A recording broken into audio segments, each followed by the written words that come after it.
So he sat down, we didn't know the cameras, but I knew the cameras on. Yeah. Vinny didn't know. Yeah. I just knew. It was on record. And we sat there and we started talking about it. I said, oh, you know, can't believe it. You were late. And we give him a bit of a bollocking, right? Yeah. A little bit. Not a mad one, but a bit of a bollocking. And then we just started talking about the past. So me and him, we were talking about all his soul we used to be in here. And he used to be a soul DJ and all that. Yeah.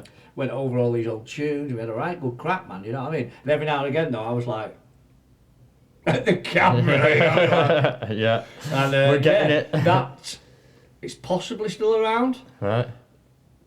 I don't know where. Dig it out. Great bit of footage. An after hours bit of footage, yeah. Brilliant, man. Carl Cox. Nice bloke again, another nice fella, you know what I mean? Yeah. So that was Carl Cox's kick, mate. So, you know what he said to her? He turned around and he went, forget the 500 quid. Did he? Yeah. Oh, nice. He said, so you paid 500 quid for Carl Cox? Yeah. And then like a couple of years later, he was like 50 grand. Yeah. And you couldn't book him for 18 months. yeah. Great, mate. Brilliant. So yeah, it was that was a cool gig. So Jagger I told you about, he came over from Love Shack with us. I don't want to miss anybody out, but I think that was pretty much around the sort of people we were dealing with, you know what I mean? Yeah. In between these things, I was getting booked for the odd thing, so I got booked for the first birthday party at Kinetic. Right. Okay, with SS, DJ Rap, Right. Rat Pack, me. Yeah. Right? So I drove over there, and I don't want to disrespect anybody here, you know what I mean, but Rap was hard work, mate. Yeah. She was hard work. She was a proper, like, you know, I'm a star type thing. She was a good DJ, by the way. Yeah.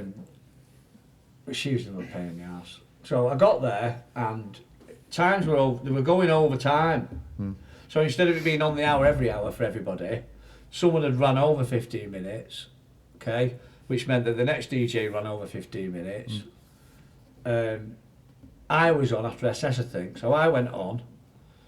But by the time I got to 45 minutes, which was coming on the hour, she's demanding I've got to be taken off and she's got to go on. Right. So she started putting pressure onto the promoter and that. But as a DJ, and DJs understand this, you're playing your music and you're saving your best little bit. Yeah. Right? You're saving your best tunes for the end.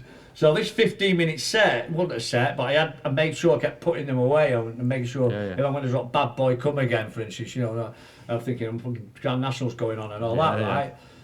And it took off. I was fuming, mate. Yeah. The other thing was quite funny. They all had dead cool record boxes and stuff. I had cardboard boxes with the tops cut off, with Rave wrote on them in black felt tip. Right. The reason was in my cellar I had all kinds of music, so I'd have soul. Yeah, just all in the boxes with cardboard boxes. Where I had soul wrote on them, you know, and I had disco or whatever, and that had Rave on it. It was just happened to be a coincidence. So I turned up with this box, cardboard box, with all my tunes and with Rave wrote on the front, man. Mental. I know. It was just typical me, to be honest. But anyway, so that's what happened to that. So then, me and Vinny, I was like, fuck it, I'm leaving, mate. It was packed as well, the first birthday party, wasn't it? So we're driving down the motorway, the phone's ringing, Vinny's on it, saying, where are you? Rat Pack hasn't turned up. We want him to go back on again for another hour. Fucking hell. I was fucking fuming. Did you go back? Coming into Blackpool. No, we were coming into Blackpool. I said, "Son of fuck off." Did you? Yeah. Fucking hell. It was too far away now. Yeah, We couldn't get back to Stoke. No chance, man. But Rat Pack hadn't turned up, so I could have got on. I was gutted about that and all then. I bet they wish they never fucking told you to go off though in the first place, did they? Fucking. Yeah, well, I wasn't happy with that. Happy with that, man. And then the next weird one was we went to Telford to meet. He's called Dave. He owned Elter Skelter. Right. And he was doing stuff at this club called the Tam Bank in Telford. So we went up there to have a look at the club to see if we could do a dream state thing there and that. We got there and we were like, I don't know about this in Midlands and stuff. And then he said something. I said, what's the chances of getting on a Elter Skelter? Right? And he went, well, the flyer's already out. Right? Yeah. So I went, I'm not asked about being on it, the flyer. So he went, well, I'll tell you what, come down, bring your tunes. Anything happens, I'll bang you on, right? Right.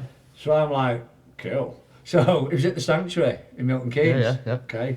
So against me and Vinny again, jump in. What year was this? Huh? What year? I think it was 92. Right. Yeah, probably 92, I think it was, like February or something. So I went, right, cool. Prodigy were on, man. Yeah. Fuck. And everyone else. Yeah. So you had the rappers on again, you know, Jumpy Jack Frost, Mickey Finn, Slipmatt, Yeah. Groove Rider, they're all on. Yeah. So I went, all right, so we bumped the tunes in, we shot up down to this the Sanctuary in Milton Keynes. Yeah. We got there, the fucking queue, man, down there, oh man, it was massive, straight to the front. DJ mate. Oh yeah. Yeah, Here we go. DJ mate. Yeah. So we went in and I put him behind this cloakroom and we went in and we just walked in and it was huge, man. Yeah. And I'm like, look at this, mate. You know what I mean? So a bit of smoke and that, and it's stoned, you know what I mean? So Yeah. anyway, so we went next to the stage watching the DJs where Groove Rider was on and that. So I just stood there. I'm getting a bit monged out now. You know what I mean? I'm like, and then I seen the geezer with his clipboard going on one. And then I seen him talking to Groove Rider. And Groove Rider had already worked with us. He stayed at my house, Groove Rider. So he'd come down and did Barristers. Right. Yeah. And he came back with me and stayed over. So his name's Dennis. He's a good lad, Dennis. He was Techno Dread, they called him. You know what I mean? Yeah. And he was a great DJ, man.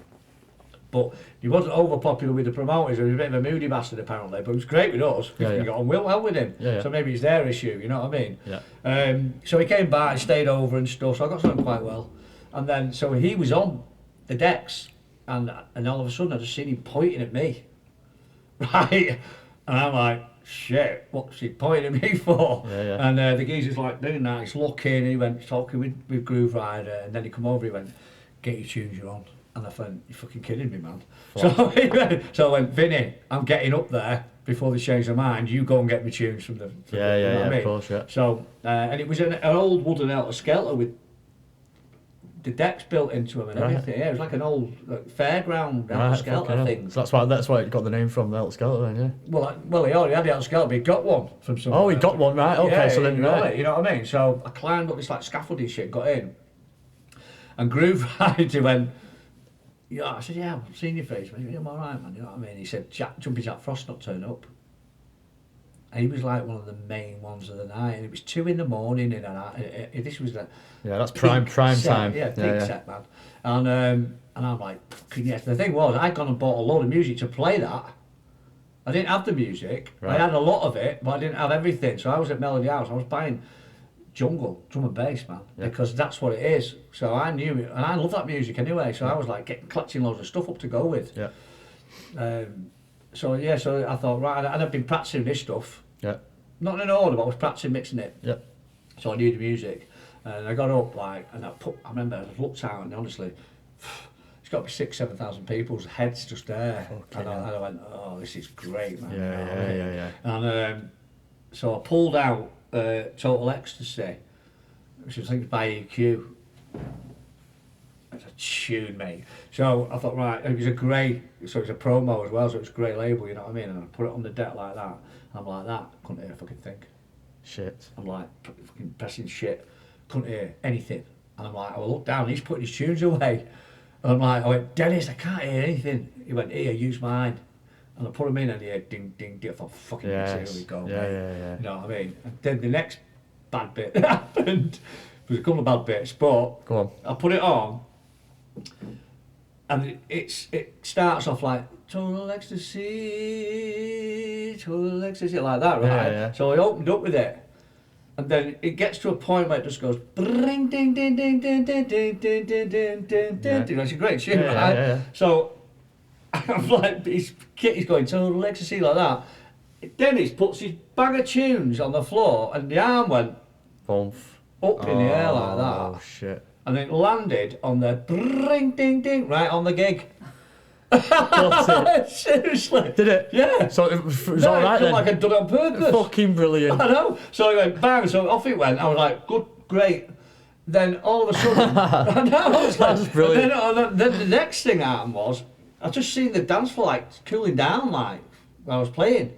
Like they were dancing, then they started sort of not dancing. I was thinking, what's fucking going on? The whole system had fucking gone off, except a wall of monitors behind me, so I could hear mine.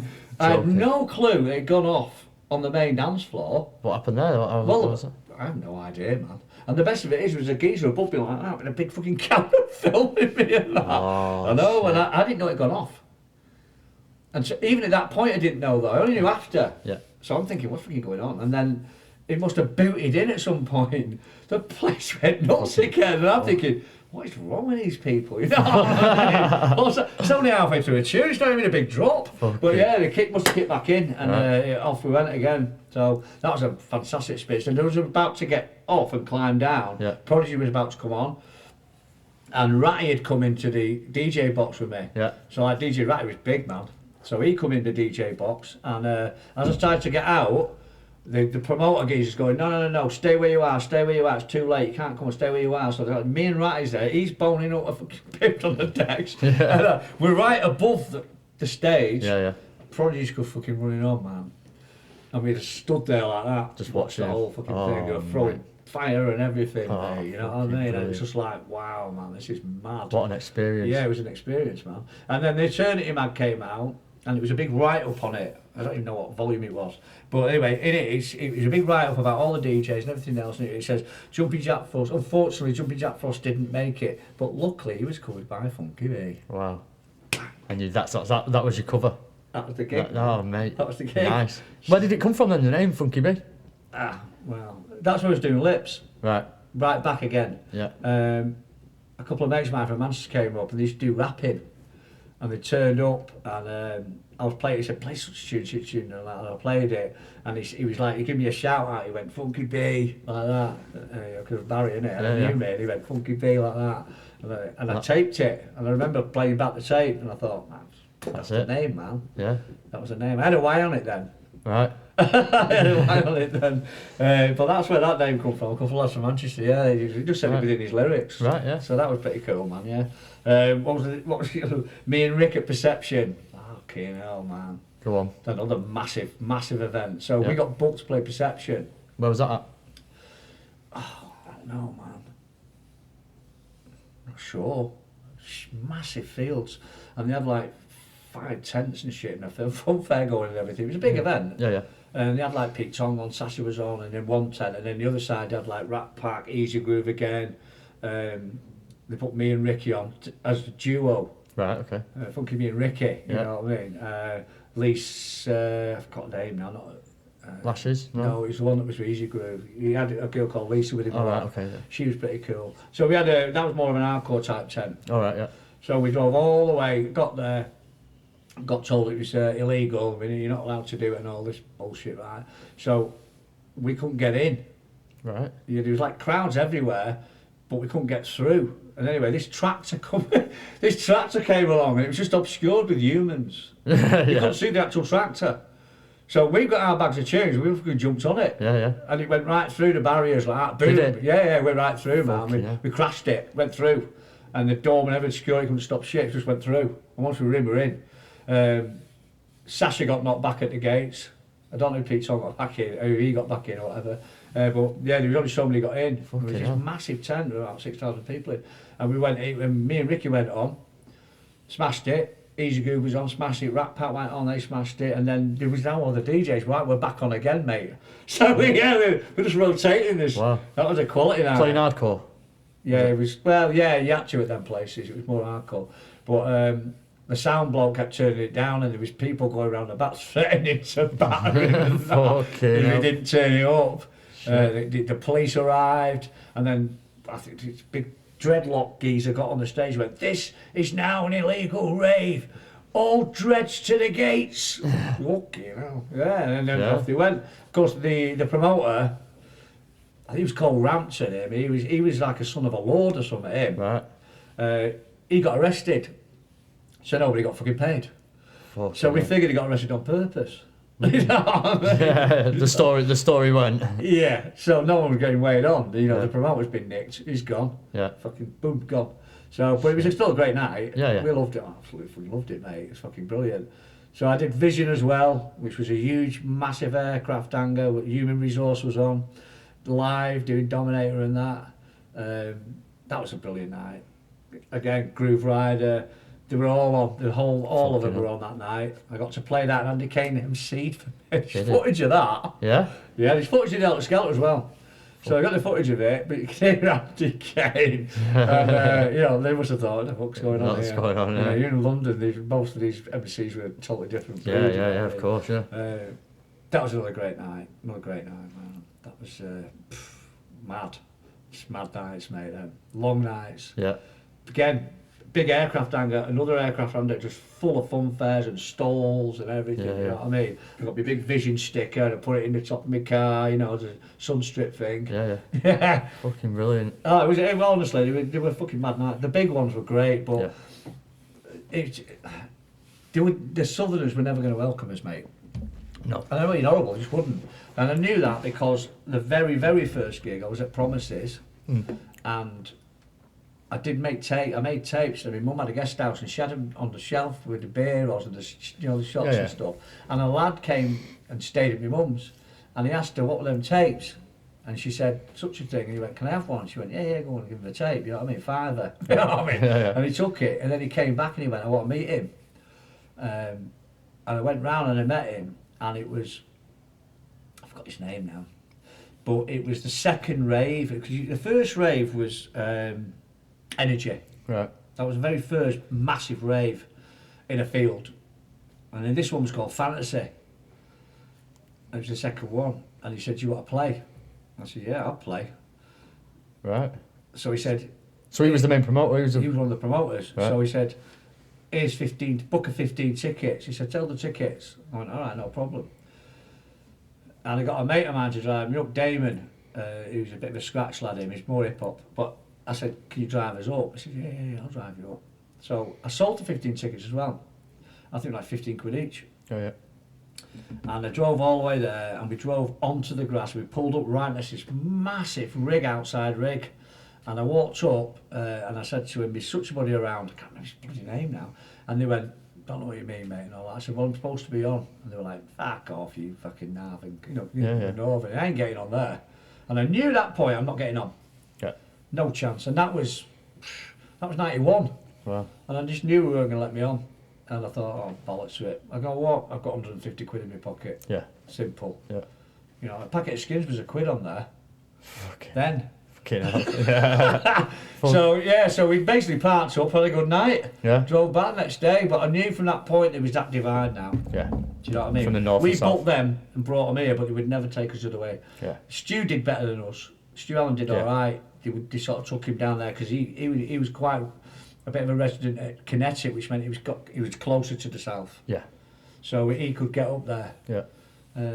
But not us. No, there was no way, mate. They were never going to touch us. We brought them to us. Yeah. You know what I mean? It's a bit like that now still, I think. Yeah, I don't think it's ever changed, to be honest. Sasha went up there, made it because he went up there. Yeah. He didn't make it here No, yeah. So because he was playing us and that. Yeah. But as soon as he went down that end, it wasn't to do with skill or ability. It was to do with you had to be there. Yeah. If you don't move to London, you've no chance, mate. And that's why he did well. He went up there. Good on him. Well done to him. You know what I mean? Yeah. But it's a commitment, isn't it? Of course it is. It's following your dream. And I just was not going to do that at my age at that time. Yeah. I wasn't going to do it, mate. You know what I mean? Because you came into the industry at the age you did, yeah. And then we came out of the Dome, which was a flop. I'm not going to say I'm not going to say why it was a flop, but we put our trust into somebody to distribute the flyers. Yeah. And they didn't. They put them in the bin. Right. And took the money for doing it as well. Wow. He's still about. You'll know who he is. Yeah. And then realised that it was a conflict of interest because he had his own nightmare, you know what I mean? Right. Okay. So that happened. So that was, we couldn't understand why people didn't turn up, and we found out later that's why. And then we were suddenly out of work. And Vinny said, "This is it now. We've had enough. I've had enough." So he went to Moscow and took a job as a casino manager because his background was casinos. Yeah, he's told me all about Yeah. it when I used to live with him, didn't I? Yeah. So he went to Moscow to become a casino manager, and we were basically didn't have a club. And we were sat in my house again in Garden Terrace, and there was a knock on the door, and a mate of mine turned up, Crawford, and I said, "Come in." He went, "Listen, do you lads fancy doing sequins?" Yeah. And we were all like, "Can we just think about it?" Yes. You know what I mean? It took us about 8 seconds, you know. And we were like, "Yeah." And he went, "Well, Zone's been there, and they've moved. They've got the village. They've left us in the shit." So we were like, because we know we was talking about brands and loyalty. Yeah. Of course they're going to go. They all went. Yeah. So that's where we went in there, and we had loads of hardcore breakbeat stuff. It was never going to go. So we went, instead of going like, we had a chance to go to Melody House and start trying to buy up. We went back to things like Risky and all the old school. That was now old school. Right, yeah. Okay, so even though it was like 4 years up the road, that was old school classics. Yeah, classics. So so they are now. So we went back, we started playing then just to cover our ass while we bought up the music we needed. Right. And that's what we did. Then we started to buy a little bit of Italian and stuff like that. How do you mean what you needed? Was that due to the crowd that they had in there? Well, we already knew what Zone was doing. Yeah, so you needed to keep that crowd. We didn't want to do what Zone was doing, but we needed to get with what was going on in Blackpool. Yeah. So we were using classics and mixing them in with stuff, like some of the Italian stuff we were picking up. Yeah. Which is like things like Midnight came in then. Do you know what I mean? Which has just haunted me forever. You're telling me, it just absolutely haunts me. Go on, why is that? Well, yes, it played as quite an early tune originally. But what you used to do is you buy new music and you wouldn't dare put it in later on, right? So what you do is you use it early on, and then as it got popular, you'd start to move it through your set. Yeah. Right? Because we had 2 sets each music. For the big hitter times. So he'd have 45, I'd have 45, he'd have 45, I'd do 45. And that's how the night was set up. Right. So the first 42, 45s, we'd probably like more because we got to play more, not some anthemy. Yeah. We could play new tunes and everything, you know what I mean? Yeah. And then my last 45, there ain't no way out my last 45, it had to be all the big uns, Yeah. you know, to end the night on. But so Midnight made its way through the ranks. Whereas Chris Baker was the only one that had a copy. Right. I had one, he had one. Where'd you get that from?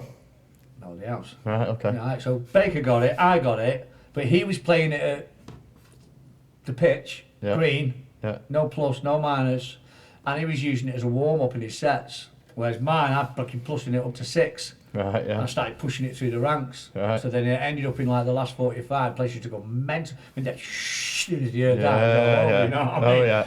But then it's haunted me ever since now because that's the only tune I fucking know for. You know what I mean? But then I had like Monster Sound and Party Waller and, you know, I had loads of tunes I was breaking. Brilliant. But that one always was the one, like, no matter where I go, they'll be like, will you play it? I'm like, if I'm not going to fucking play it, why are you asking me to play it when you know it's going to get played, man? Yeah. But so it's always going to get played. It's just a shh. Yeah, oh yeah. There it is. You know, it goes, oh yeah. So that became, and of course Rick had Slip and Slide, it was his big break. He got Slip and Slide, he broke it, and he ended up, because we're going back to nowadays, you can just get it random, you can just get every tune you want now. You couldn't get it then. Yeah. That was the only fucking copy that he had, was his. And somebody offered him £1,000 for it, right? So they offered him £1,000 and 300 quid for the tunes. Right. And he went, yeah. Have it. Yeah. Like 4 or 5 years later, it was getting repressed. Yeah. But he was the original one, man. Yeah. You know, and they wanted it. Because if you played tunes and nobody else had, they had to come to your club to listen to it. Yeah.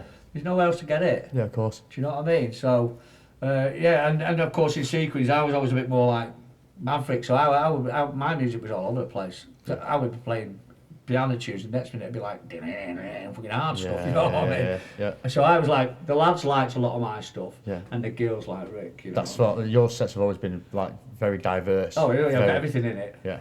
We've got, as long as it's good, I'll get it in. Yeah. Whereas Rick, like, there was a lot of vocal stuff with Rick's, Yeah. and the girls loved his stuff. Jagger was quite similar. They liked his sets, the girls. You know what I mean? Good DJ Jagger, man. Mine was all over the place, man. And then, so it then ended up with, then we got, last night sequence was done. Yeah. You were there. Went to Oz.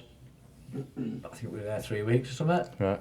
There was a fallout over who should be doing what in there. Yeah. Now to do with us. Right. Because the sequence lot had come over, so of course the people who were doing what they were doing in sequence thought that now this is our territory. It's not. It's changed. And so there was a boot off. Right. And so that was it was done. We had to move. So we went to Barristers. Which is quite light, really. It's dingy as fuck, man. Yeah. Oh, man. So was that the cooler Barristers? Where was Barristers? Well, Barristers was opposite Preston bus station. Right. Oh, sorry, mate. Yeah. So which is so we went sidewalk. in there, it Yeah. was quite low, but minging, man. And it used to get really hot and sweaty, and the drips used to come off the ceiling and that. And but it weren't like clear drips; you'd have like dirt in them. You know what I mean? So it was just pretty minging. Yeah. But it was banging. Yeah. And then I decided to move out. I can't remember why we ended up moving out. We moved out because another promoter came in, offered her the deal, and she decided she wanted to go with him. By now I'd got the cooler sorted. Yeah, the cooler, yeah. But each time we moved along, it was getting smaller. Right. The clubs were getting smaller, not the people. It was the venues were getting smaller. And the cooler were L400. So we packed that one out. Why do you think that was? That they were getting smaller? Get clubs, man. Because of your reputation, maybe? Not because of reputation. You couldn't get the club. Right. Because what was happening was, dance music was now going into mainstream. Yeah. So any of the big clubs was also now playing. Anybody could play it, and they could just get cheap. Yeah, so like you do had their bigger own club clubs that nights. were playing it because all you had was your own following that could come with you, and they did. Some always dropped off, and that was their era, and they moved on. You know, because we were starting now moving into happy hardcore as well. Yeah. So again, we were moving along again, going on to a different kind of music. We were mixing it up with what we already had, but now it was getting happy hardcore. Yeah. You know, and this is when we got people like Ixie to come down to the cooler. Wow. We got Ixie at the cooler, and then he came to my house that night as well. Right. We had a bit of an after party at the house, and we're playing tunes, and I put a tune on, and he went, "What's that?" And I said, "It's Together Forever." And it was Seduction. Right. And he went, "Fucking hell, I like that." He'd never heard of it. And he went, "Can I borrow it?" And I went, "I'll never get it fucking back, man." Because he lives down Port Southampton or something. Right. And he went, "No, well, I'll get you next time, I'll bring you back." I went, "Oh, fuck. Go on then, take it." I think it's called Together Forever. Baby, you and me. That one. Yeah, but the Seduction, the proper version, Yeah. is the original. Yeah. They still play some places, don't they? So, about 6 months later, Forever Together comes out. Cheeky fucker. Happy hardcore, forever together, baby, you and me. That was his bird that sang it, his girlfriend sang it. Wow. So he brought it out, but just reversed the words. So it's together forever, forever together. So you was the making of that track, really? But them days, what they did was, they like press 8 or 9 version of it, and just give it to each other. So like if Slipknot one, Seduction would get one, Psy would get it. So they cornered that market of them having them white labels, like going back to this exclusivity, right? So when they brought tape packs out, them tunes would be on them, and if you didn't go to the night, you had to get it on the tape pack. Yeah. But nobody else had it, we didn't get it, so it'd be like 5-6 months later before it came out on the printed label and everyone got it, right? I think it was Essential Platinum. And if you get an Essential Platinum tune with the colour cover, look at the back. Big thanks to Funki B, to Ricky, to... Really? Yeah, really? Bottom of the, Fucking it's on the back of all their cardboard sleeves. Nice. Yeah, so he got his mentions on it. But then, so we booked him. And it was so he took it before the cooler, so we must have had him on somewhere else. I think the Palace or somewhere. But anyway, so he got booked, so we booked him again, and I think it was the cooler that he came to then. And he said, I went, "Where's my tune?" And he went, "I haven't got it." He said, "But here." And he gave me the white label copy of that, the one that he'd made. Wow. And I had the only version of that. Nice. Have you still got it? Oh. Yeah, fuck. Yeah. Crazy, innit, what you do? When you just throw things out. No, because when we in the cooler, then that's when we started playing Happy Hardcore. Yeah. And then Vinny got hold of me and said, "Look, you got to come over here." And I'm like, "What's happening?" He went, "They're opening up the country." So like Russia was still quite communist, and they were coming out, softening. Yeah. And so they were basically allowing them to now start having things like raves and stuff. Right. So for them, it was brand new. Yeah. So they wanted British Vinny DJs, was right in there, like British DJs, man. You know what I mean? Yeah, yeah. Because that's where they thought it's all come from. That's where it's born. Yeah, of course. Well, it is. Yeah. Again, Prodigy had been out there and played. Red Square, they played, man. You know what I mean? So, and Vinny's flat was about, God, walking distance, probably half a mile from Red Square. Massive building, and he was up there. He had a massive apartment there. So he went, "Come out, come out." I'm like, "Got to go on there." You know what I mean? Yeah, yeah. So I got some house music, which I didn't have because I knew they did house out there, and I had my own stuff and happy hardcore and drum and bass. So I took sets of everything, so I could cover it. Yeah. And I was full of a cold. I was like flu. I had flu. Yeah. And so I got off the plane and I just felt so rough, man. And Vinny picked me up and we took back to his apartment. I went, fucking dying, mate. He went, well, you better not be dying, mate. We're going out in a minute. I'm like, fuck. Yeah. So I said, why? He went, there's a party you've got to do. And he said, if you don't do the party, you can't play anywhere in Moscow. Fuck. I know. So it was the Russian mafia. Nice. It was the Russian mafia, mate. Trust Vinny. Trust Vinny, innit? So, because they were in this casino and stuff. But basically, they wanted a piece of everything, man. Yeah. So basically what he did then is I had to go and do this party, but there was only about 40 people there. And it was like weird, 'cause it was like a pool table, seats, and it was dead light. It wasn't a club. It was just like I don't know, it was like a bar really. So I went in, and there was a set of decks just sitting there, off on this little stage thing. Yeah. And I'm thinking, oh God, you know what I mean? So I said, anyway, I got into this booth with him. He went, what he said, what do you want? I said, have a pizza. He brought me a pizza, had some pizza. So you want a drink? I said, I'll have a B52. B52s, man. Yeah. 3 layers and don't get So I went, yeah, I'll have a B52. So he brought me that, and he brought me 6 like that, little 6 B52s like that, and I thought, oh, fuck it, bam, bam, bam, bam, bam, not the lot. I was like that. Felt better. Yeah, Felt better. Yeah. Yeah, and no one's being horrible now. It's just that they wanted to be the first ones to get these British DJs coming, and they're right. They were playing pool and stuff. Yeah, they weren't asked. Yeah. And then I got on and I did play some music, and about 8 people like that. Yeah. You know, and I did that, and then I got introduced to this big Russian fella, and he was going to be looking after me, right, while I was there. Right. And he said, I have scar. Scar like that. Yeah, from like been doing whatever they were doing in Georgia at the time, you know, in war and stuff. And he was going to look after me. So I'm like, cool. I don't think anyone's going to fuck with him. No, yeah. And that was it. And what Vinny done, he did book me for 5 clubs, 3 radio stations. Wow. So I had this like bit of a tour thing going on. Wow. So yeah, it was mint, man. So Go on, Vin. Yeah. the weirdest one was the first one was the drum and bass. Right. And they were just getting into drum and bass and stuff. Some good tunes, man. Well, AJ will tell you, some good tunes. And it was 5 o'clock in the afternoon. Yeah. It was in the week, and I'm like, where are we going? So the driver's there, and it was like, it looked like where you'd sign on, like offices, just offices. Yeah. And I'm like, can't be in there. So yeah, he's in here, man. So he went in, and there was a geezer, I just showed him my passport. The paranoid, by the way. Yeah. So I showed him my passport, and then we went into this elevator. We went over this elevator, and she was like, and he opened up, it was like, boom, boom, boom, straight in. Kicking off. Fucking hell. 5 in the afternoon. Wow. And I walked in and it was like proper drum and bass kicking out. Yeah. So yeah, we got in. So I played an afternoon set, and then I played this. What did I play next? It was a cycling thing, the biggest in Europe. You know where they do cycling, whatever drone they're called, melodrone. Oh yeah. Whatever they are. Yeah. It was massive. So I come in, they look like dots, man. They were that far away. Yeah. Like a big ice rink kind of at the bottom. It's a huge thing for cycling thing with the embraces and that. So I played there, and then this other club I couldn't play. Went in, it was just all acid house. Yeah.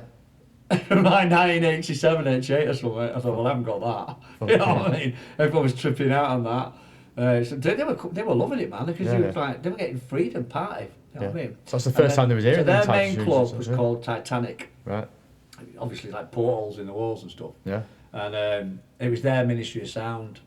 That was what theirs was. Right. So we ended up going there, and they had guns on them and that, man. You know what I mean? Security. And I went up and I was having a crack with the door lad at the top, like, and I give him a tape. I was here with my mate now, innit? Yeah. Yeah. With my mate. And so I ended up I went on, and as soon as I went on and I put the first tune on, I seen the other lad, the other DJs, like, fucking tape, bang, record, you know what I mean? Yeah. Because I'm thinking, shit, pressure, man. Fucking hell. Not really, though, was it? It was rammed, and you had to pay 50 quid to get in. Right. $50. Yeah. To get it. And they had like a thing to walk through where it beeps like a passport control thing. Yeah. You know what I mean? So, Metal detectors and all that. Yeah. So you walk in and put my tunes around a bit and all that to get in. And you walked in, it was absolutely rammed, and you could tell it was minted. Everyone was minted close. And I dropped, Vinny pissed himself, but I would like, I kicked the tune in, and it was, you know I'm Russian. Fucking hell. I dropped it. You know I'm Russian. Yeah. You know I'm Russian. And they just thought he was, I'm Russian. Fucking brilliant. Yeah, what are you like? What are you like? So, Typical Baz. I know. So I got that, and they were off. That was quite an easy gig. And then they booked me again for 3 weeks later before I was coming home, and I did it again. I played it again there. The radio station. Yeah. I went in and it was just like this, really. Yeah. And there was a person sat next to him, and there was a person sat next to me. There was a girl, and she could speak Russian, Italian, Yugoslavian, you name it, she spoke it. So she was like interpreter for me. Right. So he would ask the question. She would ask me the question. I would tell her the answer, and she'd tell him. Right. It was pretty confusing. Yeah. Right. Didn't tell me he spoke fucking English, by the way. Oh, fucking hell. So halfway through, he started speaking English. So what all that about? But anyway, so the lad over here, he's rolling a joint up. Right? Yeah. So we're talking. Anyway, I'm about to play an actual drum and bass set live on the radio. Right. The extra setup. Yeah. So he's interviewing me. He said, he basically asked me, what part of London are you from? You know what I mean? I'm like, just go with it. Yeah. You know what I mean? Yeah. Do you know Sasha? Did he? Good mate of mine. Yeah. So it's one of them, and so that was pretty cool. So I knew I was going to get on there. I had a couple of talks, didn't I, on this? Oh, fucking hell. I started to forget shit, right? Yeah. So he's asking me a question. Then he says to me, what other countries have you worked in? And my mind just went, pfft. And I went, started getting the giggles, didn't I? Oh, so I've gone, then that person got the giggles. And not only that, he tried to walk off, he had the giggles, tripped over something, and fell into a load of records in the corner. That was it, mate. It was all over. It was all over. And I'm like pushing the mic away. I'm losing it. And he's just like stood there going, what's going on? And it was funny because like back in the flat, there was people listening to it that we knew. Yeah. And they said it just went dead. Like the radio had gone off. So they turned it off. It's not like the radio station had gone off. Like, but I was just like, creased up. Mate, crippled over. But yeah, he was asking all sorts of shit, man. So then I had to get on there, didn't I? So how was that? Oh, I smashed it, no problem. But before I went, so I said, I asked him a question. I said, how many listeners you got? He said, about 1 million. I thought, fucking kidding me, mate? That bottled me right out. So yeah, I got up and I played, and then that was done. Wow. It was a weird experience, but fantastic. I loved it. And you know what? I know this all. What's it like the place? This today, you know that. This is going out. That's right. Yeah. It's going out to the Russians, mate. Yeah.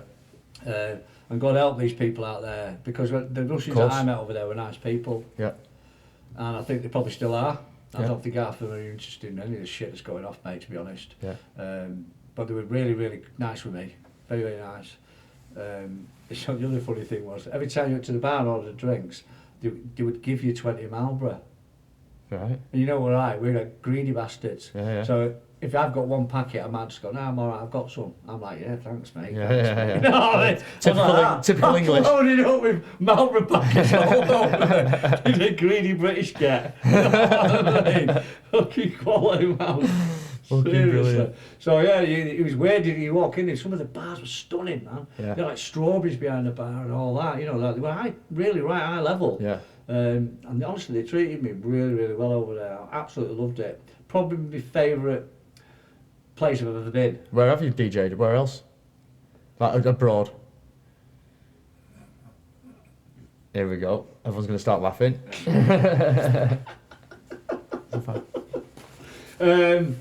Well, Ibiza. Yeah. Done a FIFA? Germany. Whereabouts in Germany? East Germany. East Germany, whereabouts? I don't know what it was called, man. What? Do you remember that Special D? DJ. Special D? Yeah, he had a big tune out, man. Yeah, it's called Special D. He had a really big tune out at the time. This is when I was doing like Heaven and Hell and that.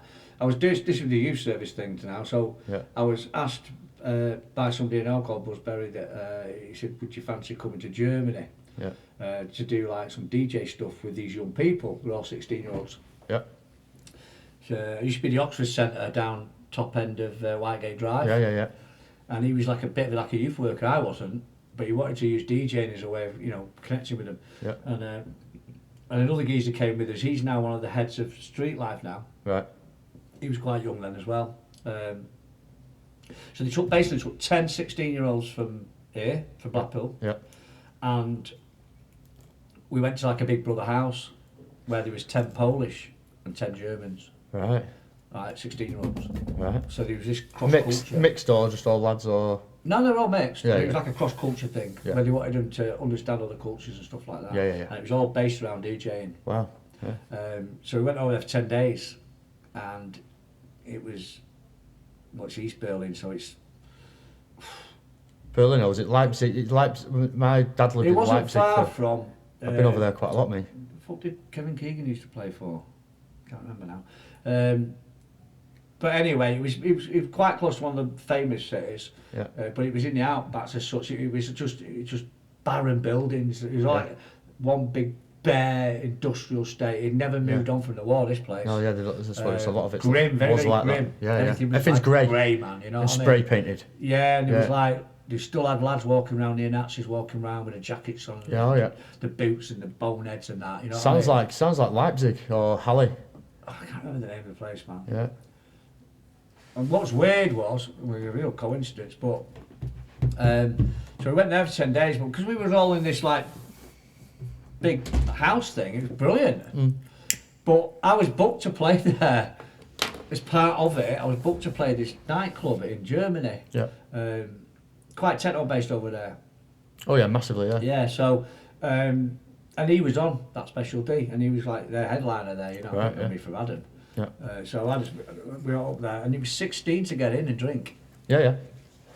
And of course, these fucking lot loved it. Yeah. Because you can't drink here, so they're like... Oh, so there was yes, straight out on it. Straight on the bar, you know what I mean? Yeah. So it was, again, big club, good club.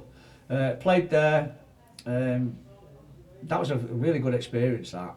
But that's what then started to lead me towards working with young people. Yeah. So then did you start for Lancashire Council, didn't you? No, it wasn't. It's not LCC. It was Wire. It was Wire. It was Which came Cleveland. under LCC though. No, it came under. No. So it came under failed. Yeah. So like Polton, Cleveland, Fleetwood. Oh yeah, Wire. Yeah. It's Wire Borough Council. Yeah. So Wire Borough Council youth service, but the job came up, and I thought, you know what, I'm going to go for it, and I went for it, and I got the job, and told them what they said. Well, what do I do with you? We want to. What you should do, the DJing with the young kids. I said, yeah, no problem. Like I said, but you're going to have to buy some decks and that. They went, yeah, don't worry about that. We'll buy a set of decks for every youth club. Yeah. 12 tents. Yeah. Whatever I said, they got them. They spent about $6.5 grand on equipment. For we got Prezol. Yeah. Milton Street. Thornton. Yeah. Fleetwood. Milton Street. Milton Street. Yeah, Milton That's where I was Street. based. Yeah. Yeah. And there's another one. Well, we had one in Polton, didn't they? So we got a set of equipment, and then It was a bus, was it not the bus? Yeah, so we got a set for the bus. So they had this bus, didn't we? And we take it on to Jubilee Gardens. Yeah. Yeah. And the mindset there was that we go on a Friday. We knew young people drank on a Friday. That was a drink night for them. Yeah. And so what we did was, if you had a drink, you couldn't get on the bus. Yeah. Okay. The weather wasn't great either then. And if you got on the bus, you could have an hot chocolate pot noodle, you could get on the decks, you could MC, you could have, you know what I mean? But while we're doing that, we would be working them. Because remember Brian, he used to be on there, didn't he? Oh yeah, Brian, And we'd talk about sexual health. Yeah, so you can engage. Drugs. They'd talk about it with us. They weren't bothered. They would talk to us about it. Of course they trusted us. We weren't social workers, they were social. You were DJs and... They took it on board, and we worked them in that way. So a lot of them, they'd turn up pissed, you're not getting on. A week after, they wouldn't be pissed. And then what happened was, we'd keep them there till about 9, it was too late, mate. So once they got off, we'd killed their night of drinking. Yeah. And that was the object of it. Yeah. They'd have to go home at that point, really. Brilliant, yeah. So it worked, and you used to come on, didn't you? Of course I did, yeah. You were sort of like quite well known then as well, by the way. Yeah, I was. Because I was a bit older. Your name was mentioned before I ever met you. Because you were doing something over in Thornton. Right. You put a night on or something. I was running nights at the age of 16. 16, yeah, I was. And you're like 15, 16 I was. And they were like, oh, he's cocky, he loves himself, and all that shit, right? Yeah. This was the sort of reputation you're going to get anyway. I did have that reputation, yeah, massively. Yeah, I did. And you did love yourself, so why not? I didn't love myself. It was more like I love what I did. You're a good-looking lad. I love what I did. Chicks like you. Yeah. You know, you're a promoter. Why not? You've got to love yourself, I think. Well, it's hard, isn't it? But you know, when you get to my age, mate. I was 15, mate. No, exactly. So I knew of you before, and yeah. And then you started coming on the bus, didn't you? And that's when I met you. And you were already MCing then, man. Yeah. And then we had Docker over in Fleetwood, MC Docker. He was good. Yeah, Docker, yeah. Remember him, yeah. He was good, him, man. And yeah, I think it was a great time. I loved doing youth clubs. I wasn't getting enough hours. Yeah. Doing like 14 hours a week. It wasn't. That's what I did. Bread on the table, mate. Do you know what I mean? No, it doesn't. And then it got. So I thought, what am I going to do? Anyway, I decided I wanted to do graphic design. Okay? Right.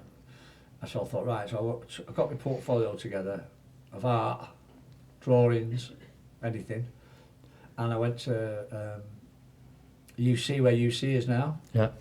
And I went in, and I sat down and he said, look, you can come on the course. You know, your work's good enough. He said, but you're like 45. And I'm like, he went, by the time you finished it, if you want to do graphics, you've got to do 2 years of normal art before you get near the graphics. Yeah. And I'm like, right, he said, and I'm not being disrespectful, but you'll be like 48. You'll have like maybe 15, 16, 17 years of work left in you in that business. You've not no experience in it. And he said, but you're welcome to do it. Yeah, is it the right decision for you, basically? And I just thought, fucking hell, man. He's right. Yeah. He's right. I'm goosed. So I walked out of there, and I was walking through the campus, and Stevie Mayer come walking across past me. Right. And he went, you're all right, Barry. I went, yeah, what are you doing, man? Stevie Mayer was a DJ at M&L. Yeah. Yeah.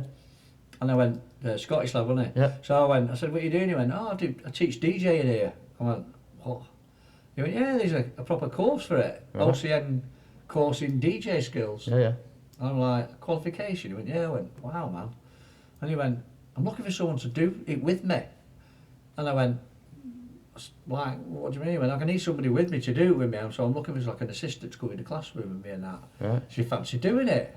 Right. So I'm going there for that. You're going there for that walk. Totally dejected. Yeah, like completely deflated, and then you've just I was totally deflated. Then he goes, do you fancy doing that? And I went, how much is it? He went, 12 quid an hour. And then I'm like, 12 quid an hour? Fucking. And I went, give it a go. I'm having that. Yeah. So he went, yeah, he said, well, look, you're going to have to meet the head of performing arts. Yeah. And I went in and talked to him. He was fine. He was like, yeah, no problem, do it. Yeah. So I'm like, fuck yes, man. Couldn't believe it. And it's like a full-time job. Yeah. So I'm like, can't believe this. So I'm stunned. I'm fluttering, man. And I'm like, wow, what's just happened? Yeah. And then so he said, be here Monday. I said, all right, cool. So, so I turned up Monday, and the lads are all stood outside the room where he does the DJing. Yeah. And I'm like, where's Steve? I could hear shouting in another room, right? So I'm like, where's Steve? And he's in there. So what's going on? And he's kicking off in there. I'm like, fucking joking at you. And I'm like, it don't happen to me. Do you know what I mean? Yeah. And I'm like, oh, head in hands. I'm like, next minute, door flies open. He just steams right past me. Slams the door and walks right past me. And I'm like, awkward. What's going on here? Yeah. And I'm like, could only happen to me, that. So I thought, back home. Yeah. So I just like trudged off back home. So what actually happened? So I'm at home, right? And then the head of performing arts rings me. Right. And I'm like on the phone. He went, is that Barry? I said, yeah. He said, listen. He said, we've had a bit of an issue with Steve and that. You know, he decided to leave us. He said, would you cover for him while we look for somebody else? Right. I said, yeah, no problem. He said, we'll put you on the same rate. I said, what's that? He said, £21 an hour. There you go. Right? Yeah. And I'm like, so I'm like, wow, right, okay, yeah, no problem. Yeah. I said, right, can you get us here? So that was it. Suddenly I could shoot now. So I've never taught him in my life. Yeah. So I got in and then like, right, get the gear, set it up, show them how to set it all up and all that sort of stuff. Lads were cool lads, man, you know, and then we just showed them how to do mixing and all that sort of stuff, which is cool. Yeah. And then this little old bloke walked into the classroom, right? And I'm like, can I help you? And he went, is it all right to sit? I said, yeah, sit down, mate, don't worry about it. So I carried on doing no lesson and that. And then at the end he went, can I have a word with you? I said, yeah, sure. So I walked outside. He went, my name's John. He said, I'm from Ofsted. Ouch. I know. I went, who? Right, who's what's up, man? I went, sorry, I don't know what you mean. He went, I'm from Ofsted. I said, don't know who they are. Yeah. So he went, well, first of all, can I just say, he delivered a fantastic lesson. They were very engaged, and give me all these pluses, right? He said, have you got a quality file? I went, don't know what That's that is, what I mean, yeah. Don't know what you're on about. I said, look, can I just say, when I started this week, I'd never taught before. And he went, well, you're very good. He said, would you fancy going on to a 2-year course to do your certificate in education? Wow. A certificate in education, a Cert Ed. And I went, what's that? Yeah, you know what I mean? yeah. And he went, well, it basically teaches you how to teach. Yeah. So I went, yeah, why not? Let's do it. That was it, man. And he was on my course with me. Sinclair was on it. Yeah, Tommy Baldwin were on it. And we went there every Tuesday and did this, and I absolutely loved it, man. Did you? I loved it, yeah, I loved it. And it taught me everything about different learning styles and everything, you know what I mean? And I absolutely just took it all on board, man. Yeah. And so you've progressed into what you're doing today? So then they took me on as a full-time tutor at Seasiders, which is a football club. Yeah. They built me a studio. Yeah. They bought me about 6 sets of decks. Yeah. There's banks of computers everywhere. They gave me everything I needed for it. Wow. And it was to attract disaffected young people, hard to reach people. Yeah. That was a carrot. And when they got them in, to do that, you have to do maths and English. Yeah. Which I didn't have to touch, they did. Yeah. So key skills. to me, it was just a breeze, man. Yeah. It was an absolute breeze. I was there for a couple of years. That's when I went to the youth service, though. That's when you went to youth service, yeah. After that, I went to the youth service. And then from the youth service, I opened my art shop in Portland. Right. Because that wasn't giving me enough hours, so I opened the art shop with Vinny in Portland. Yeah. Then that's when we moved up to... on the corner there, wasn't it? It's the jewellers. Yeah, right next to the corner. Right on the corner. Yeah. So I opened that. That did okay until everything went online and everything got too cheap and you couldn't make money. Yeah. So then that's when I got offered level 1. Right. Yeah. That's when it all changed again. Changed again. I'd been out of the clubs for ages, and I went back to the clubs, and then he offered me that level 1 club. Yeah. Funki B's level 1. Yeah. Which was cool. Yeah, it was very cool, mate. It was cool. Yeah. So I did that, and then we did stuff with the NCK and that. Then that lasted a while, and then I left that. I was out of work again. Was you? Yeah, I was out of work again, man. Did you not fancy going back to the clubs, doing the club stuff again? Or? Not in a million, mate. What happened then with it? You have to drag me kicking and screaming to put a night on now. Yeah, I know, yeah. You know I've noticed, anyway. yeah. You're not online now, you know that. So what happened with the NTK? How come you stopped doing that stuff then, the NTK and the level 1? I mean, because you took me under your wing a little bit then. And, yeah, absolutely. Yeah, you were running around again then. Yeah, you was. We did a few very good nights, didn't we? And they were good nights, and then it was long after that I started the reunions, wasn't it? Yeah. And you were on them. Yeah. So we did syndicate reunions and stuff, but there's a gap somewhere here, and I can't fucking work out where the gap is now. I ended up back in. I was in Bolton, and a tutor that I used to work with at Seasiders, I bumped into her in booths. Right. I was looking at the advertisements and stuff, people selling shit and that. Yeah. I was passing time, and it was weird because I've been trying to find her a way of getting a contact to her because I knew she would be my way back into the college. Yeah. And all of a sudden she just fucking stood there, and I went, "Whoa!" The universe again. Jesus Christ! I know. Yeah, I said, "God, I've been trying to get hold of you, and I didn't know how to get hold of you." And I said to her, I fancy doing some stuff. She went, "We always want people like you." Yeah. And she went, "Come and see me on I don't know what day, whatever day it was. Come and see me at Bisbee." I went, "All right." Went there, sat down, and all we talked about was what food we make at home and all that sort of stuff. I basically had the job. Yeah. It wasn't even an interview. I just sat talking to her for a bit, and then I went to Gateway, which is. Well, it's what it is. It's a gateway. So what you do is you go if you've not got your qualities or whatever you need, you'll go there first, and then that's your gateway to Bisbee. Right. Okay, so it's not just like learning difficulties and stuff. Yeah. It can be. Yeah. It can be like sort of SDN stuff. You know what I mean? But also it can be the fact that these lads just bunked off school every day. Yeah.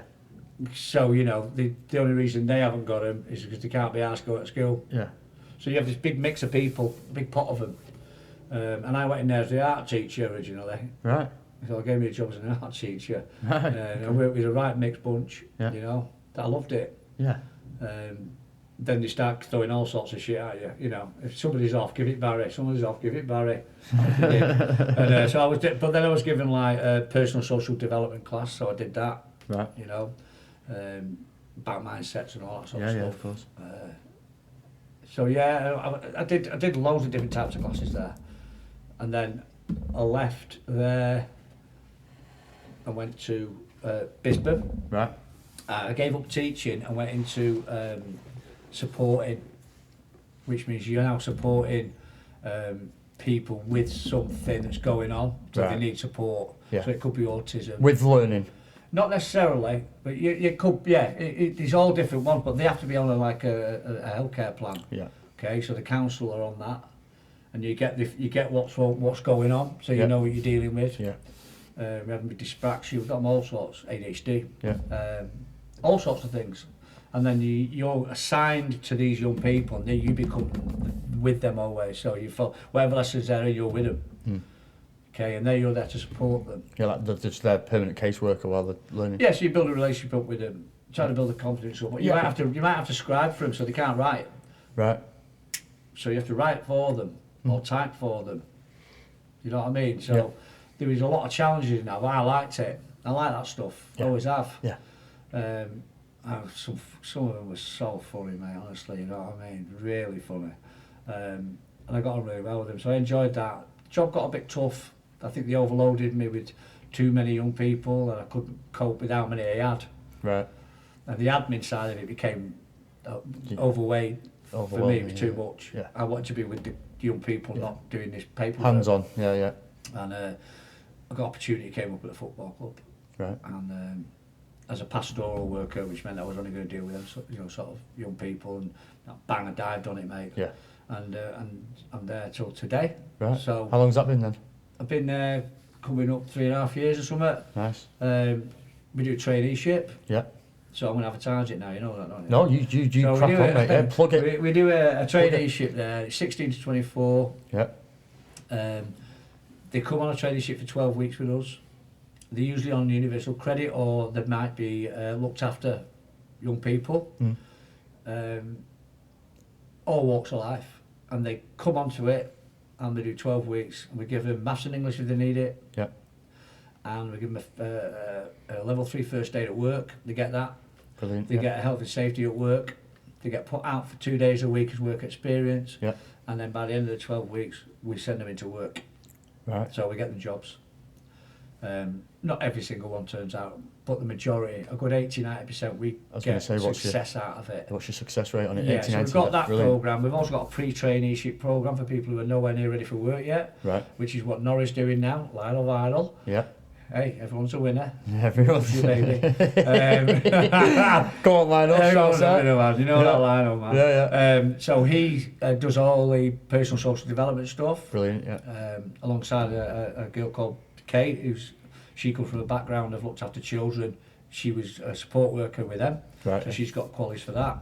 And that's just about changing their mindset, building their confidence up, getting them ready to come on to the actual traineeship. For your course, yeah. Yeah, so it's a pre-traineeship. And we have another one running at the moment, which is just based around health and social care.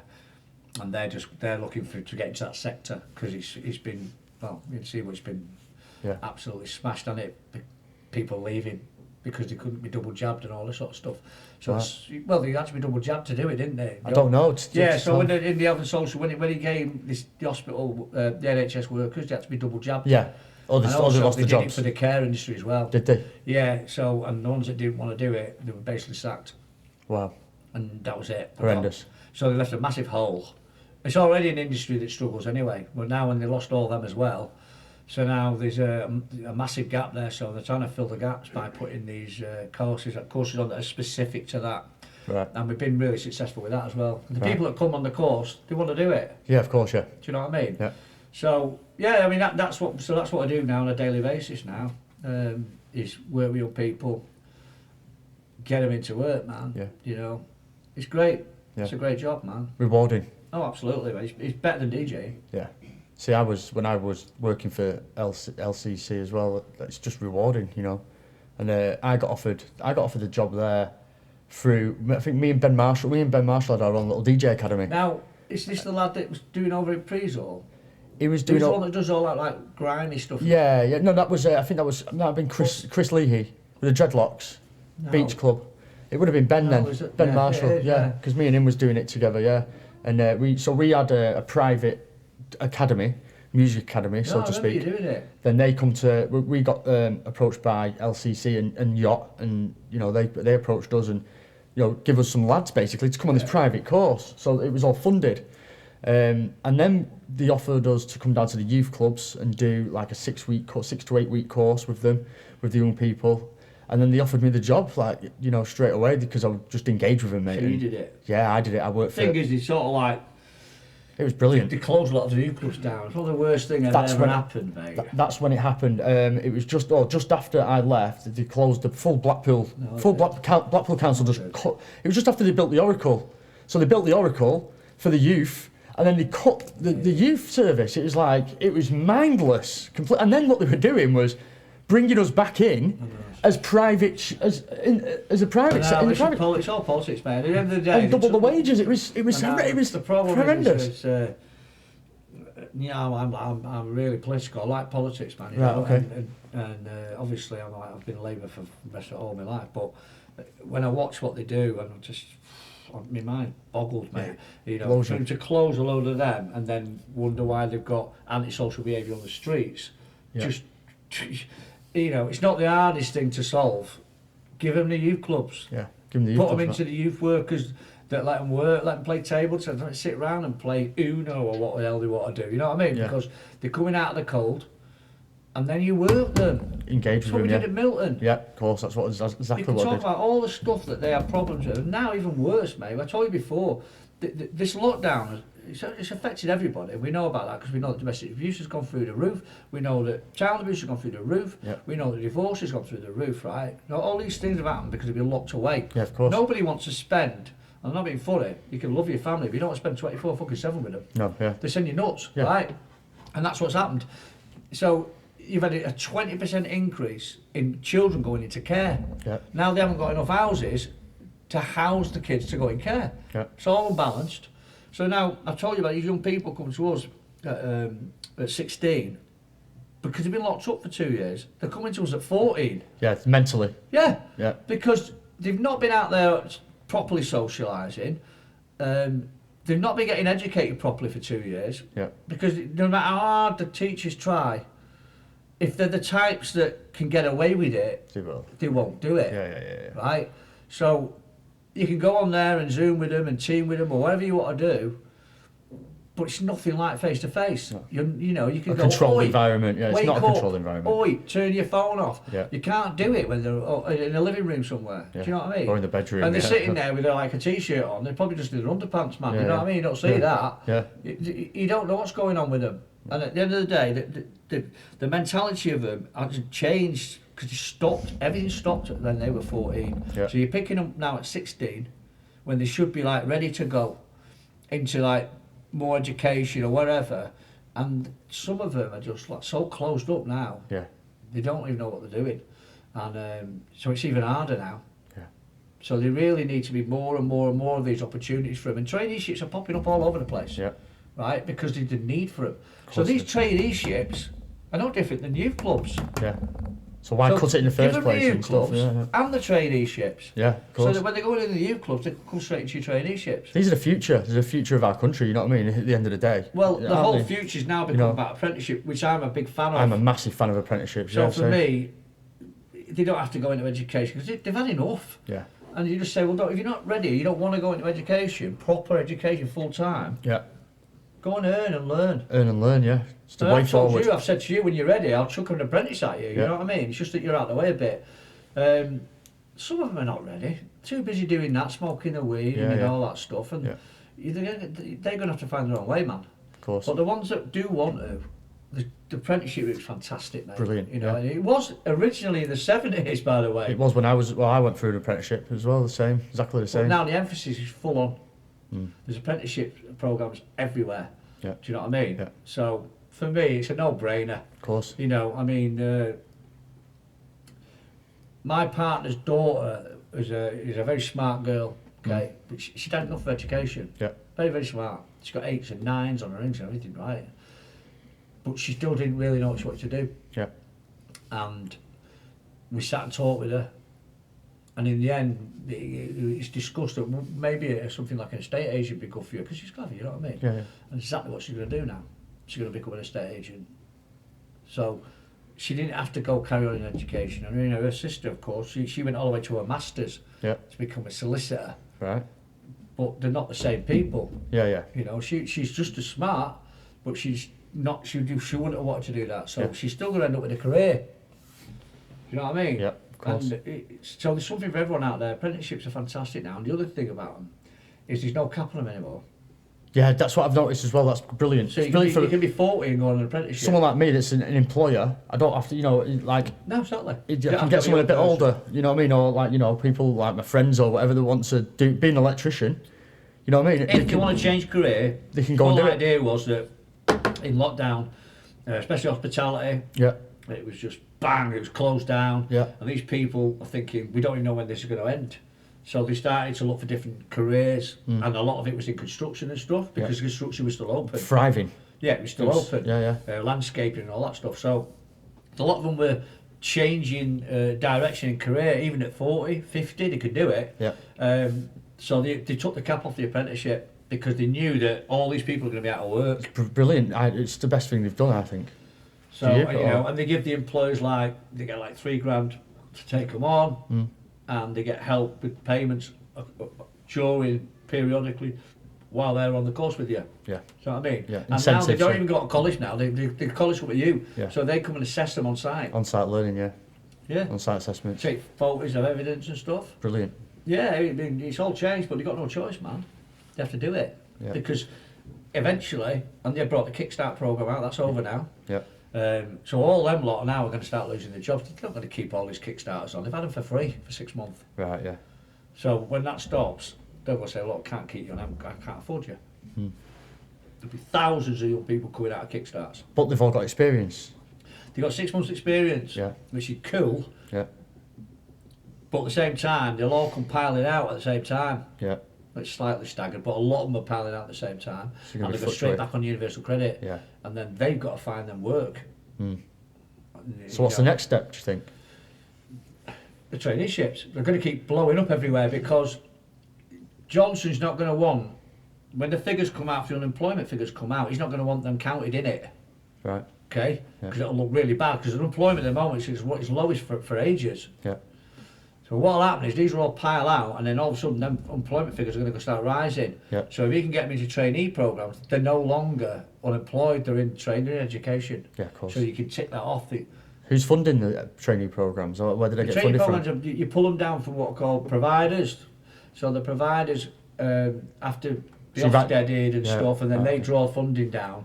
Then they subcontract it down to people like us who deliver the program for them.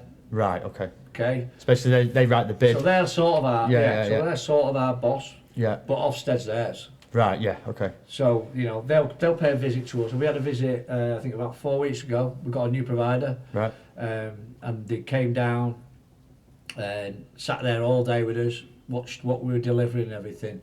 And at the end of it, they said absolutely superb.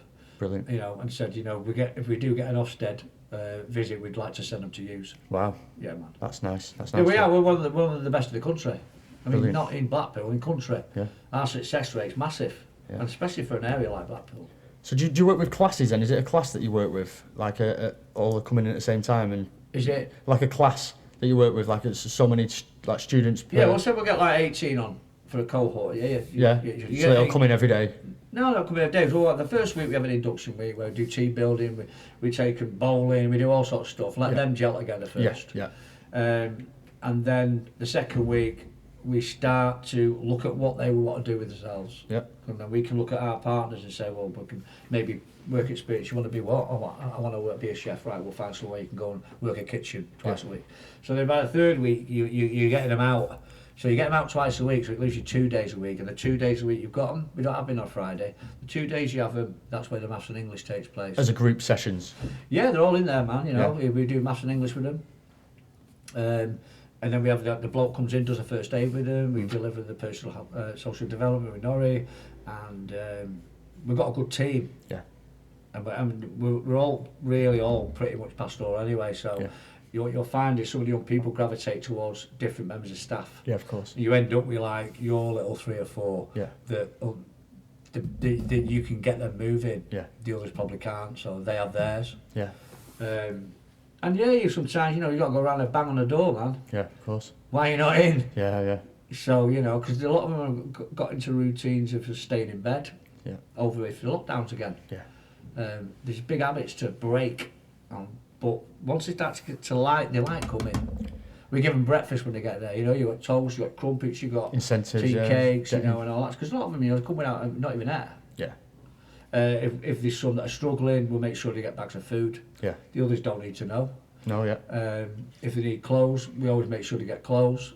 And the others don't need to know again. Sounds brilliant what you're doing. If we've got interviews coming up, we've got some interview clothes that we have there, shirts, trousers and shoes and stuff that we dress them up to take them, man. Yeah. So we make sure we try to remove every single barrier that's going to stop them getting to that goal.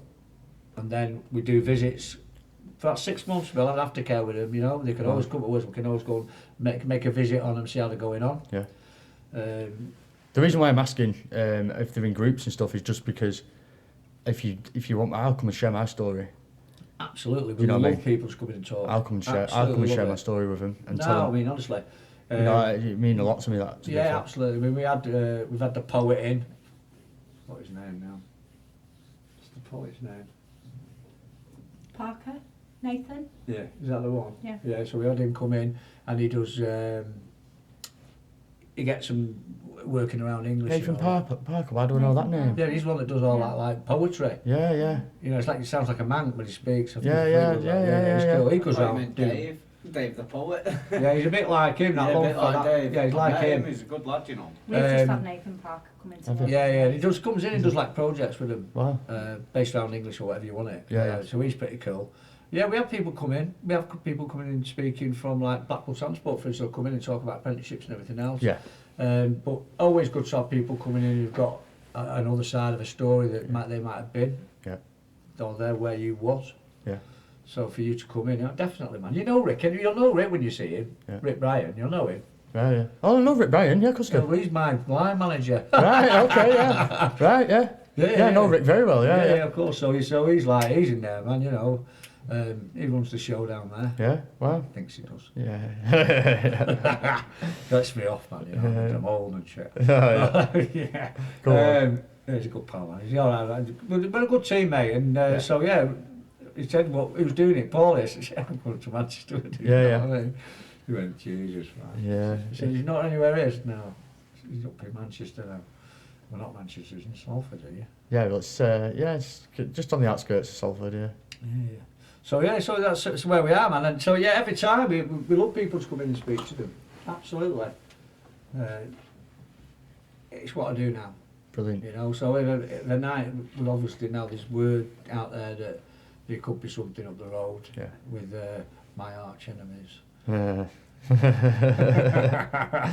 But no, I mean, we got on alright, you know. Yeah. It's all fun and games. This is what I wanted to get onto as well. Yeah, go on then, man. just what you're saying there. You know, what's the crack? What's happening? Well, you know what it is. It's like United City thing, isn't it? Yeah. You know, they had their core. Yeah. And we had our core, and then you had the ones that did both. Yeah. You know what I mean? You would never get somebody who's put City and United though, so I don't know who them people are. Smoky. I might not even let him in. He even does that. So, yeah. So yeah, there's the ones that floated between the two. Yeah. And like both. Do you know what I mean? Which is fine. It's different music. We're not the same. No, not at all. Yeah. There's something similar about us. But no, we're not it's the era that's similar. Yeah, we're not the same. No, completely different. Exactly. So if the two nights coming in together, we wouldn't need to have separate rooms though either. No, definitely not. So we're not that far apart. Right. So if I went on and then Baker went on, it wouldn't be a problem. That's how it should be. If Capstick went on, then Rick went on, it wouldn't be a difference. No. So, you know, the sets will it'll engage them anyway. Yeah. They'll like all them sets. Oh yeah. You know, that's it really. It's been in the making, hasn't it? What, 25? Well, they've been on longer than us. I was doing Dream State when they were doing what they were doing, but I think it's something like 27 years or something. There has been a Melody House versus yeah, Fever. Melody House, man. Got to say about, I'll give Phil a shout out as well, man. What a man, mate. Oh yeah. What a man. Top what guy. a legend. Oh yeah. Absolute legend. One of I the, mean, he is the legend. He is the, he I lived in the basically shop, created mate. it. He lived in that shop, man. You know what I mean? Yeah. Me and him just talking shite. Yeah. You know, like he loves his Leonardo, you know what I mean? He's an Yeah, expert at that. Yeah. Yeah. So yeah, we had a lot in common, me and him. You know what I mean? So yeah, I know he's a great bloke, mate. Great bloke, and what a shop.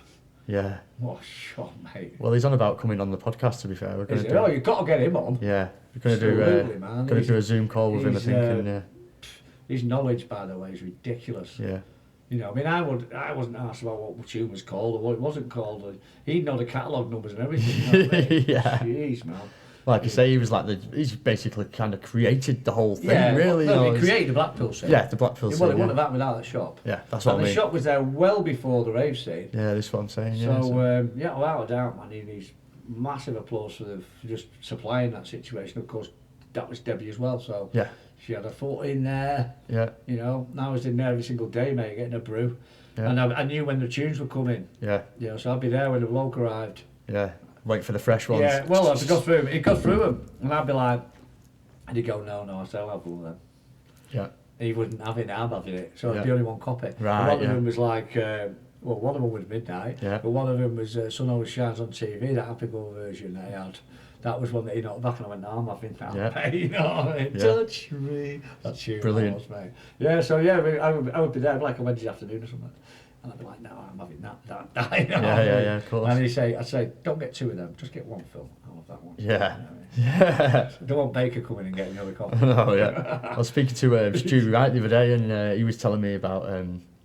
He was telling me that they used to ring him up because they were all based up in Cumbria. They were Jagger and that. And they used to ring him up and just play the songs down the phone to him, and it's mad, isn't it? How it was. Yeah. I mean, I'd just put a tune on and I could see the pattern on the tune, so I knew where the dark bits were with breaks. Yeah. Right. So all I wanted to know was beginning. That's a tune. Hit the break. Yeah. Bang. Hit the after the break. Bang. And I'd know by that if I wanted it or not. Yeah, I didn't have to listen to the tune. Yeah. I just knew if I wanted it or not. For the crowd reaction, Yeah, exactly I know what what they you're want. gonna get. Yeah. So like Mazzella and all, I bought all these tunes, man. I was buying these. Yeah. My lot, Rick was buying his stuff. Dance on the groove, and all that, you know what I mean? And so you knew. Yeah, of course. You just fucking knew, man. You know what I mean? Dimension and all these tunes, big tunes, man. And I just knew. Bam, having that. And then there'd be the odd random one, which would be like that ding ding ding ding ding ding ding ding ding ding ding. You know which one it is? No, not a clue. Omniglobe. All right. Yeah, Omniglobe became huge. Let me tell you one thing now. It just did that ding ding ding, just like a note, just a piano note. Yeah, I know exactly what you mean. And it built. And I remember, I get that from Melody House. I was dropping flyers off him, I think it's Bolton or somewhere. Right. And he had a few tunes going and that. And I looked and said, can he play a few tunes? And that one, I put it on and I thought, is that good or not? But he goes, at the beginning, it explodes. Yeah. And it just kicked, man. It kicked and I thought, it's not a big anthem. It's not an arms in the air. It's just a... you know what I mean? You get your head down and off you go, like. And I thought I'll try it, like, and it ended up huge. Yeah. Ended up huge. So they're like the ones that you're like, yes, gem. Yeah. Gem. Yeah, that's your gem. Gem pack. And like when don't watch that. Watch this. It's the monster sound. It's a happy monster sound. Yeah, brilliant.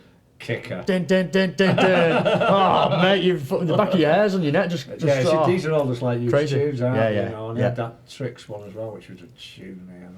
Just some great tunes. That was a white label. I never knew that was by until I got told one day that it was DJ Tricks, but...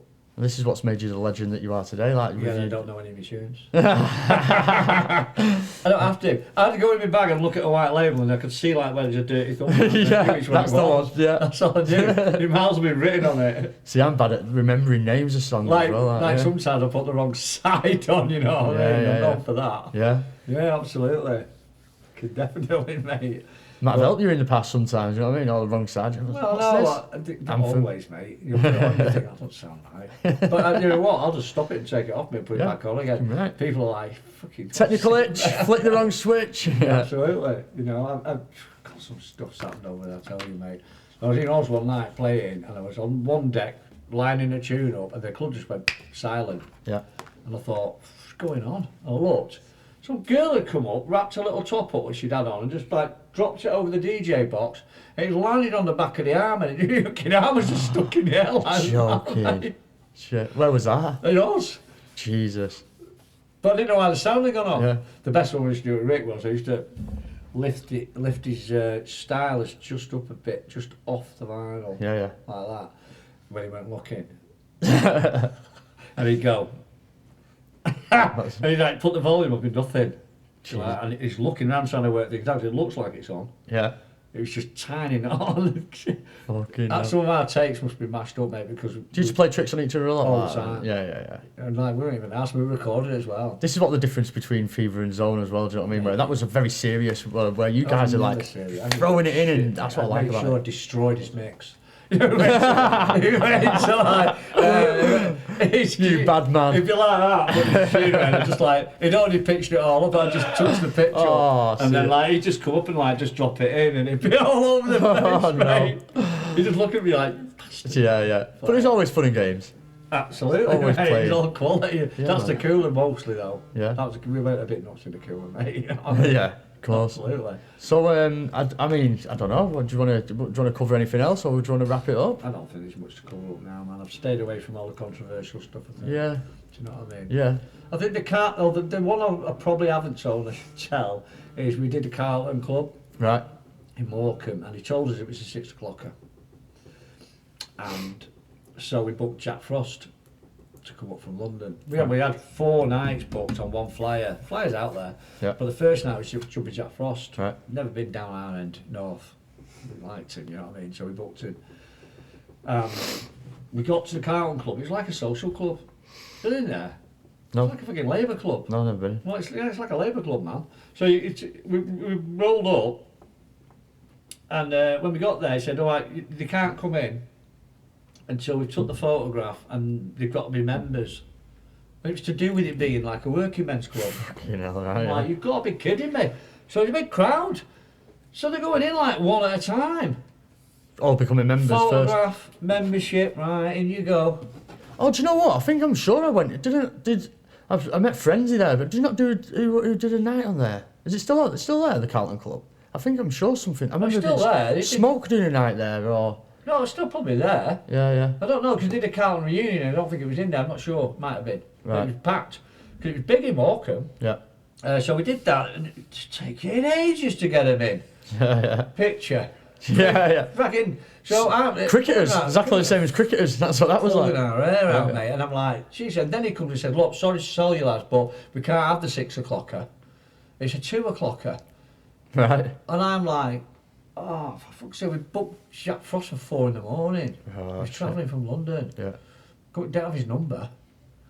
So, over that night, the rest of that night, we decided that we were going to drive out to this place where we'd done a bit of an illegal rave on Beacon Fell. Right. We knew it was there because we'd done one already. Right. And got away with it. We cleaned everything up and we left, and nobody ever knew we had it. Yeah. Right. So it was a tester. So we said we'll go there and continue the gig, right? Yeah. And so we had all the gear in the van.